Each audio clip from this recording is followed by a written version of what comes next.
ಶೂನ್ಯ ವೇಳೆಯಲ್ಲಿ ವಿಷಯ ಪ್ರಸ್ತಾಪಿಸಲಿಕ್ಕೆ ಅವಕಾಶಕ್ಕಾಗಿ ಅಭಿನಂದಿಸುತ್ತಾ, ರಾಜ್ಯ ಸರ್ಕಾರಿ ನೌಕರರು ಮತ್ತು ಅವರ ಕುಟುಂಬದ ಅವಲಂಬಿತರಿಗೆ ಸಮಗ್ರ ನಗದು ರಹಿತ ಆರೋಗ್ಯ ಸೇವೆ ಒದಗಿಸಲು ಜಾರಿಗೊಳಿಸಲಾದ ಕರ್ನಾಟಕ ಆರೋಗ್ಯ ಸಂಜೀವಿನಿ ಯೋಜನೆ ನೌಕರರ ವೇತನದಿಂದ ಮಾಸಿಕ ವಂತಿಗೆಯನ್ನು ಕಡ್ಡಾಯವಾಗಿ ಕಡಿತಗೊಳಿಸುವ ಸರ್ಕಾರದ ಈ ನಿರ್ಧಾರ ಅವೈಜ್ಞಾನಿಕವಾಗಿದೆ ಎಂದು ಭಾವಿಸುತ್ತೇನೆ.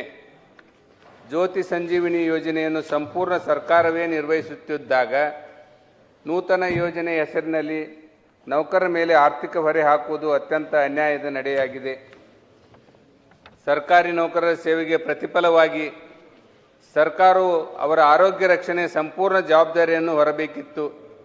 ಆದರೆ ನೌಕರರಿಂದ ಮಾಸಿಕ ಕಂತು ಸಂಗ್ರಹಿಸುವ ಮೂಲಕ ಯೋಜನೆಯ ಮೂಲ ಉದ್ದೇಶವಾದ ಉಚಿತ ನಗದು ರಹಿತ ಚಿಕಿತ್ಸೆಯ ಆಶಯಕ್ಕೆ ಧಕ್ಕೆ ತರಲಾಗಿದೆ.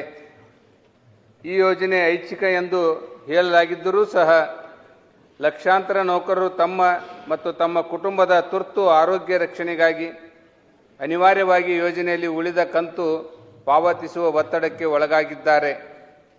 ಸರ್ಕಾರವು ನೌಕರರಿಂದ ಹಣ ಸಂಗ್ರಹಿಸುವ ಬದಲು ಆಸ್ಪತ್ರೆಗಳ ಕೊರತೆಯಿಂದ ಖಾಸಗಿ ಆಸ್ಪತ್ರೆಗಳತ್ತ ನೌಕರರು ಮುಖ ಮಾಡುವುದನ್ನು ತಪ್ಪಿಸಲು ಸರ್ಕಾರಿ ಆಸ್ಪತ್ರೆಗಳ ಮೂಲ ಸೌಕರ್ಯ ಮತ್ತು ಚಿಕಿತ್ಸಾ ಗುಣಮಟ್ಟವನ್ನು ಹೆಚ್ಚಿಸಲು ಈ ಹಣವನ್ನು ಬಳಸಬೇಕು. ತಮ್ಮ ಇಡೀ ಜೀವನವನ್ನು ರಾಜ್ಯದ ಸೇವೆಗೆ ಮುಡುಪಾಗಿಟ್ಟ ನಿವೃತ್ತ ಸರ್ಕಾರಿ ನೌಕರರಿಗೆ ಹಾಗೂ ಅನುದಾನಿತ ಶಾಲಾ ಶಿಕ್ಷಕರಿಗೆ ಈ ಯೋಜನೆಯನ್ನು ವಿಸ್ತರಿಸಿಲ್ಲ. ವಯಸ್ಸಾದ ನಂತರ ಆರೋಗ್ಯ ಸಮಸ್ಯೆಗಳು ಹೆಚ್ಚಿರುವ ಈ ಸಮುದಾಯಕ್ಕೆ ಆರೋಗ್ಯ ರಕ್ಷಣೆ ನೀಡದಿರುವುದು ನೋವಿನ ಸಂಗತಿಯಾಗಿದೆ. ಕರ್ನಾಟಕ ಆರೋಗ್ಯ ಸಂಜೀವಿನಿ ಗೊಂದಲ ಈಗ ಜ್ಯೋತಿ ಸಂಜೀವಿನಿಯ ಬದಲಿಗೆ ಕರ್ನಾಟಕ ಆರೋಗ್ಯ ಸಂಜೀವಿನಿ ಎಂಬ ಹೊಸ ಯೋಜನೆ ಜಾರಿಯಾಗಿದ್ದು, ಹಿಂದಿನ ಯೋಜನೆಯಲ್ಲಿದ್ದ ಸಮಸ್ಯೆಗಳನ್ನು ಪರಿಹರಿಸುವ ಬದಲು ಹೊಸ ಯೋಜನೆಗೆ ವಂತಿಗೆ ಪಾವತಿ ಮತ್ತು ಕುಟುಂಬದ ವ್ಯಾಖ್ಯಾನದ ಗೊಂದಲಗಳನ್ನು ಸೃಷ್ಟಿಸಿದೆ.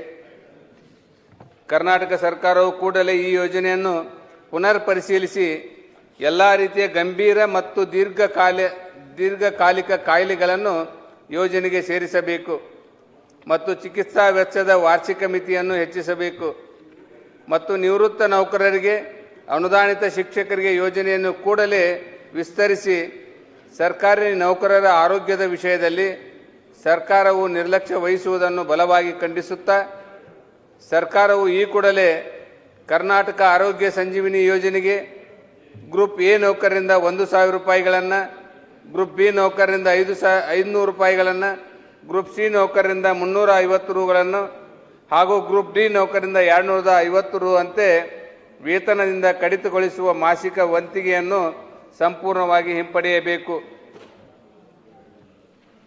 ಸರ್ಕಾರಿ ನೌಕರರ ಸಮಗ್ರ ಆರೋಗ್ಯ ರಕ್ಷಣೆಯ ಸಂಪೂರ್ಣ ವೆಚ್ಚವನ್ನು ಸರ್ಕಾರವೇ ಭರಿಸಬೇಕು ಎಂದು ತಮ್ಮ ಮೂಲಕ ಮಾನ್ಯ ಮುಖ್ಯಮಂತ್ರಿಗಳನ್ನು ಶೂನ್ಯ ವೇಳೆಯಲ್ಲಿ ಒತ್ತಾಯಿಸುತ್ತೇನೆ. ವಂದನೆಗಳು. ಸಂಬಂಧಪಟ್ಟಂತ ಸಚಿವರಿಂದ ಉತ್ತರವನ್ನು ಒದಗಿಸಲಾಗಿದೆ.